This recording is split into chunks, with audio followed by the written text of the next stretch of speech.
Olá! Começa agora o Curta Tela 1, o programa que pretende mostrar os trabalhos feitos pelos alunos de comunicação da Universidade Positivo. Vamos exibir documentários, curtas, docudramas e outros projetos. Além disso, vamos mostrar um pouco de como eles foram feitos e produzidos pelos alunos. Hoje vamos exibir 2 curta-metragens de publicidade. Os trabalhos Emanuele e a Caixinha das Coisas Que Não Gosto são em parceria com a produtora Deiró Filmes. Nos estúdios, Danae Búbalo está com o cineasta e o diretor dos projetos, Eduardo Baggio. Eu estou aqui com o Eduardo Baggio, um dos orientadores dos curtas-metragens de publicidade. Ele vai nos contar um pouco de como foram feitas essas produções. Olá, Eduardo, tudo bem? Olá. Muito obrigada pela sua presença. Eu acho que a gente pode começar. Qual foi a maior dificuldade em produzir os curta-metragens com uma equipe profissional, a diferença que existe de uma equipe profissional e de uma equipe com estudantes? A gente fez esses processos de realização dos curtas sempre mesclando a equipe técnica, estritamente de operação técnica, profissional, de uma produtora parceira, e os alunos trabalhando em toda a parte criativa, elaboração de roteiros, direção de arte, direção, trilha sonora, edição e assim por diante, né? Então, eu acho que até não é uma questão muito de grandes dificuldades, mas de adaptação, da mescla desse trabalho de pessoas, técnicos que estão há 10, 15 anos trabalhando e estudantes que estão começando. Se há alguma dificuldade, é essa interação, né? E também o nervosismo dos alunos, as primeiras filmagens, equipamentos profissionais, pressão do tempo. Era mais uma troca, então. Isso. E os alunos, eles ficaram bastante envolvidos com o trabalho? Se mostraram assim bastante receptivos ao trabalho? Sempre. A maior parte dos alunos sempre se mostrou, em todas as turmas que eu trabalhei nesse projeto, se mostraram sempre muito interessados. É lógico que tem um ou outro que não, mas a média, né, é sempre muito interessada, até se envolvendo bastante, dedicando várias horas à preparação, porque a pré-produção de um filme ela é sempre muito trabalhosa, demanda muitas horas de trabalho, e eles sempre se envolveram muito, né? Isso sempre foi talvez a parte mais legal, o processo mesmo, aquela dedicação para realizar os filmes. Dos alunos. É assim, as dificuldades do dia a dia a gente sabe que os alunos com certeza tiveram, né? Nas escolhas do trabalho. E os roteiros e a edição final, eles trabalharam direitinho, assim? Conseguiram se envolver com o trabalho? Sim, os roteiros, a gente sempre produzia vários roteiros e escolhia um por turma para ser filmado, né?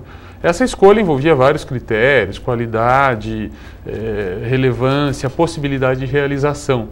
Mas eles sempre se dedicavam bastante naquela vontade de que o seu roteiro fosse escolhido para ser realizado, né? Então, é uma parte do processo muito bacana.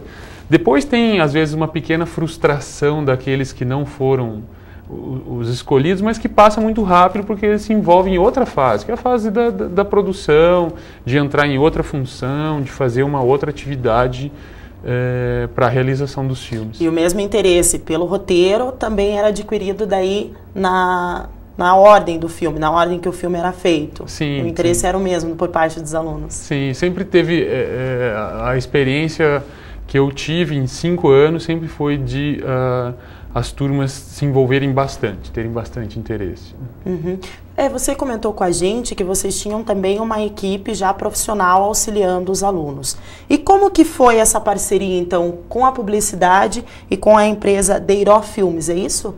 Foi a Deiró a produtora que trabalhou em todos os anos que eu fui o professor orientador, foi a Deiró a produtora parceira.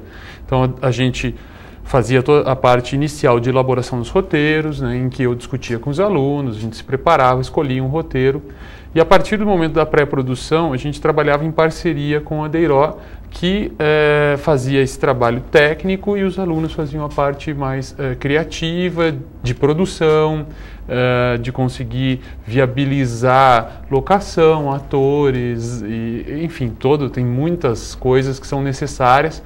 E os alunos estavam dedicados a isso. Agora, coisas como eletricista, maquinista, operador de câmera, a gente tinha os técnicos profissionais para nos auxiliar no trabalho. E essa parceria, ela trouxe uma boa qualidade também para o trabalho dos alunos? Trouxe, sem dúvida. Eu acho que ela foi sempre uma parceria muito equilibrada, porque permitiu aos alunos mesmo a maioria deles tendo sua primeira experiência cinematográfica, desenvolver trabalhos com uma qualidade técnica muito boa. Claro que tem que ter também a qualidade criativa, a qualidade conceitual. Essa era a responsabilidade dos alunos do trabalho que a gente fazia aqui. Mas a gente tinha esse respaldo técnico, o que facilitou muito para que esses filmes, inclusive, tivessem ótimos resultados de premiação, participação em festivais, né, uma repercussão muito boa. Você lembra de algum festival que o pessoal de publicidade aqui participou e teve alguma premiação?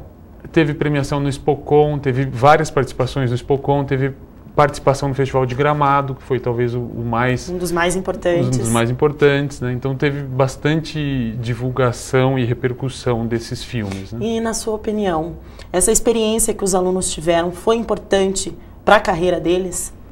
Sem dúvida. Mesmo quem não vá trabalhar com produção audiovisual, você conhecer o processo que um meio como o cinema envolve, é fundamental para que você entenda a comunicação social, né? Então, pode não trabalhar especificamente naquele meio, mas você entende todo aquele processo. Isso vai fazer parte da tua formação em comunicação, da formação dos alunos em comunicação e também, principalmente, de uma formação cultural, né? Comunicação social depende fundamentalmente de formação cultural forte, né? E para você, como profissional, supervisionar e orientar esses projetos, o que acrescentou para você? Alguns cabelos brancos. Normal, né? Não, acrescenta muito. Quando você vê as dúvidas dos outros, sejam alunos ou não, quando você está respondendo, você está constantemente exercitando os teus próprios conceitos, as tuas próprias, os teus valores, aquilo que você sabe, e está sedimentando aquilo cada vez mais, aquilo fica cada vez mais seguro, ao mesmo tempo novas dúvidas te fazem refletir, pensar se é aquilo mesmo. Então há um amadurecimento constante. Isso, seja um profissional novo ou se eu tivesse 70 anos, eu teria muito que aprender com os alunos, né? E fora a festa deles, a alegria, a dedicação deles, que sempre foi muito legal. Foi o principal, né? Foi o mais interessante. Obrigada, Eduardo. Bom, agora a gente volta com o Felipe Rocha. Não perca no próximo bloco o primeiro trabalho a ser exibido de publicidade. O curta-metragem foi feito em 2005 e se chama A Caixinha das Coisas que Não Gosto. Voltamos já.